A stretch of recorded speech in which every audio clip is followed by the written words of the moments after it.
Assalamualaikum warahmatullahi wabarakatuh. Ya what's up guys, saya Rio, kembali lagi di channel Irfan Gama. Oke, jadi pada komik The Raw Story kali ini saya akan menceritakan kisah dari makhluk SCP-002 yang bernama The Living Room, atau dalam bahasa Indonesianya adalah ruang tamu.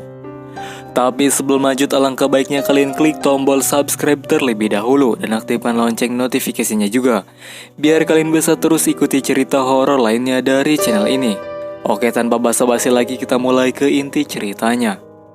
SCP-002 atau nama lainnya disebut sebagai The Living Room, yang artinya dalam Indonesia ialah ruang tamu.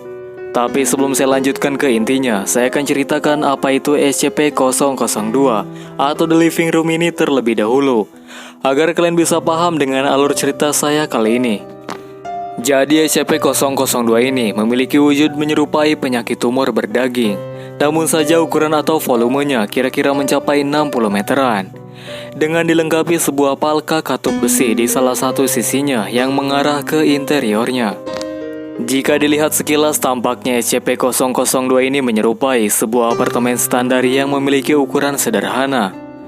Lalu untuk di setiap dinding ruangan dari SCP-002 ini, terdapat satu jendela kecil yang tidak bisa dibuka ataupun dipecahkan. Dan yang membedakan makhluk SCP kali ini dengan makhluk SCP-SCP yang pernah saya bahas sebelumnya adalah, jadi The Living Room ini digambarkan dengan wujud bola daging besar yang memiliki jendela dan juga pintu besi, di mana SCP ini merupakan sebuah ruang tamu, sama halnya seperti yang ada di rumah kalian. SCP ini juga dilengkapi dengan interior lengkap layaknya seperti ruang tamu sungguhan, di mana terdapat sofa yang empuk, meja kerja yang dilengkapi dengan lampu, lalu televisi dan masih banyak lagi. Walaupun interior yang terdapat nampak terlihat sama seperti yang ada di dalam rumah, tapi fakta sebenarnya benda-benda atau interior itu terbuat dari daging segar yang hidup, di mana semuanya berwarna merah jambu seperti daging, dan dari setiap tiang atau kerangkanya terbuat dari tulang belulang yang dipahat. Selain benda-benda yang tadi, di dalam ruang SCP-002 ini juga terdapat 3 jenis buku yang berbeda, di mana setiap buku itu bertuliskan kata-kata asing yang tidak bisa dibaca oleh manusia manapun. Karena tingkat berbahaya yang disebabkan makhluk ini masih bisa diuraikan jika manusia tidak mencoba masuk ke dalam ruangan The Living Room tersebut. Dan SCP-002 saat ini berada di penahanan khusus di Yayasan SCP Foundation, dan para ilmuwan juga masih terus mempelajari tentang makhluk yang satu ini. Karena entitas ini berbentuk ruangan, jadi para personil dan juga ilmuwan harus melakukan investigasi ke dalam ruangan tersebut untuk memastikan dan melihat langsung apa saja yang terdapat di dalam The Living Room tersebut. Meskipun terbilang hal yang biasa untuk melakukan penelitian pada SCP-002 ini, namun fakta sebenarnya sudah beberapa anggota menjadi korban dari keganasan SCP-002 ini, di mana setiap orang-orang yang masuk ke dalam ruangan SCP-002 atau The Living Room ini, maka orang tersebut akan menghilang dari ruangan tersebut, dan setelahnya orang itu tidak akan pernah bisa kembali lagi, entah itu dimakan atau diteleportasikan ke dimensi lain.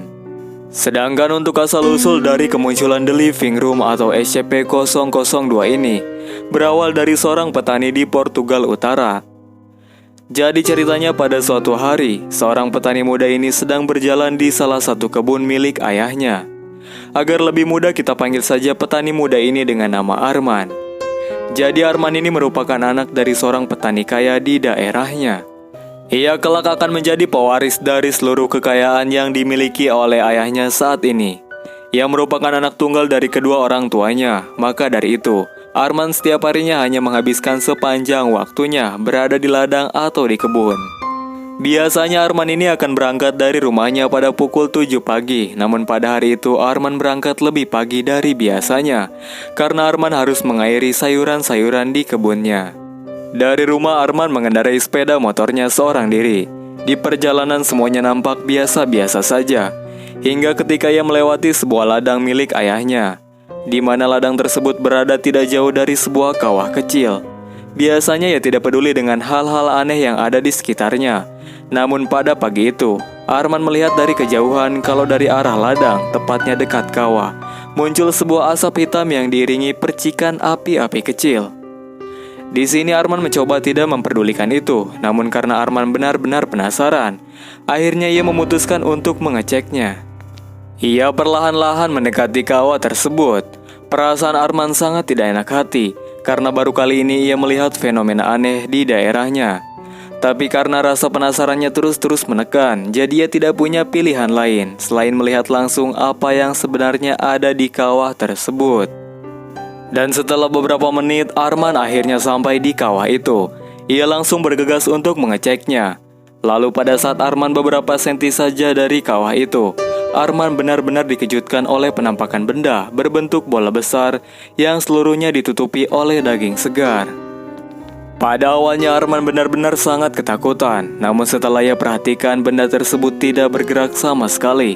Akhirnya Arman mencoba mendekatinya. Ia melihat sekeliling dari tempat benda tersebut dan tidak ditemukan adanya jejak dari pergerakan benda itu. Arman menyimpulkan kalau benda ini mungkin berasal dari luar angkasa, yang kemungkinan benda tersebut jatuh ke dalam bumi. Saat Arman sedang memperhatikan, secara tiba-tiba saja makhluk itu mengeluarkan suara dan juga bergerak.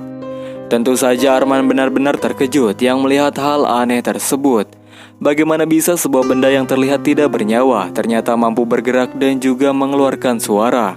Arman yang benar-benar ketakutan kemudian berlari menuju motornya. Lalu ia pun kembali pulang ke desanya. Sesampainya ia di desa, Arman langsung memberitahukan semua kejadian yang ia lihat tadi kepada ketua desanya. Kemudian ketua desa yang mendengar kabar itu dari Arman seketika tertawa keras. Karena bagaimana bisa hal seaneh tersebut bisa ada di ladangnya. Ditambah lagi belum pernah ada sejarah yang menceritakan hal aneh seperti itu yang diceritakan oleh Arman barusan. Di sini Arman bersikeras dengan perkataannya. Ia benar-benar serius akan hal ini. Namun ketua desanya tetap saja tidak percaya dan malah menghiraukan Arman. Dan tak lama datang salah satu petani melapor pada ketua desa juga. Dan laporan petani tersebut sama persis seperti yang diceritakan Arman barusan.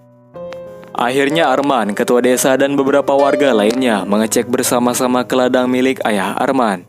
Setelah melihat langsung, ketua desa akhirnya percaya dengan hal aneh ini. Ia kemudian menelpon polisi untuk segera datang ke lokasi TKP. Sesampainya polisi di tempat kejadian, polisi langsung turun untuk mengecek benda aneh tersebut. Dan setelah beberapa menit, tiba-tiba saja polisi tersebut dikejutkan dengan penemuannya. Di mana polisi itu berhasil menemukan sebuah pintu besi yang sangat besar, dan di setiap sisinya terdapat sebuah jendela yang sangat kokoh. Polisi itu mengaku tidak berani untuk menangani kasus ini, karena mereka tidak mengerti tentang hal seperti itu. Dan polisi tersebut langsung menghubungi pihak yang lebih tinggi dan mengetahui tentang bidang ini. Beberapa jam semua orang menunggu kedatangan tentang orang yang dikatakan oleh polisi sebelumnya. Akhirnya mereka semua datang juga. Ternyata polisi tadi menghubungi pihak Yayasan SCP Foundation untuk menangani kasus seperti ini. Dengan sigap para personil SCP itu langsung mengamankan benda itu dengan menggunakan sebuah wadah yang besar, di mana wadah tersebut terbuat dari baja yang sangat kuat. Ketika diangkat, benda tersebut terlihat biasa-biasa saja dan tidak bergerak sedikit pun. Setelah itu benda tersebut kemudian diangkat menggunakan helikopter khusus untuk mengangkat benda-benda berat. Singkat cerita, benda itu sudah berada di penanganan khusus di bawah kendali Yayasan SCP Foundation. Benda itu dijaga ketat oleh para personil, hingga pada suatu hari, para ilmuwan melakukan penelitian yang mana mereka mau tidak mau harus masuk ke dalam benda bola itu. Sepanjang penelitian itu, benda bola itu sudah menghilangkan 7 anggota ilmuwan yang secara sengaja masuk ke dalam untuk mencari informasi tentang kebenaran SCP-002. Dan sejak dari kejadian itu, informasi yang didapat pun sangatlah sedikit, di mana mereka hanya berhasil mendapatkan informasi tentang adanya ruang tamu dan perabotan rumah lengkap lainnya, seperti sofa, TV, buku-buku, dan masih banyak lagi. Walaupun bola daging itu tampak seperti ruangan rumah yang biasa-biasa saja, akan tetapi bola daging ini ternyata bisa memangsa manusia juga. Oleh karena itulah bola daging itu diberi kode khusus SCP-002 atau nama lainnya yaitu The Living Room. Dan ia ditahan dalam kelas Euclid. Untuk sejauh ini, benda yang lebih tepatnya disebut makhluk hidup. Belum ada kejadian lagi yang disebabkan olehnya. Namun ilmuwan masih terus melakukan penelitian hingga sampai detik ini. Oke guys, jadi itulah cerita tentang SCP-002, yaitu monster menyeramkan berbentuk bola daging, namun memiliki ruang tamu di dalamnya. Hanya itu saja yang bisa saya sampaikan kepada kalian semua. Jika kalian mengetahui informasi lain tentang SCP-002 ini, bisa kalian tambahkan di kolom komentar. Tapi itu semua seperti biasanya, percaya atau tidaknya saya kembalikan ke diri kalian masing-masing. Karena saya di sini hanya ingin mencoba mengisi waktu luang teman-teman semua dengan cerita bergambar yang saya buat. Mohon maaf kalau banyak gambar atau suara yang tak pantas didengar atau dilihat, mohon dimaklum. Ambil yang positif dan buang yang negatifnya. Tapi jika video ini isinya negatif semua, maka buang semuanya. Semoga teman-teman suka dan terhibur dengan video saya kali ini. Dan bagi teman-teman yang ingin request cerita, bisa kalian tuliskan di kolom komentar. Nanti saya akan coba buatkan. Nantikan video-video saya selanjutnya. Dan bagi yang belum subscribe, di subscribe dulu. Karena dengan subscribe, channel ini akan terus bertahan dan terus berkembang.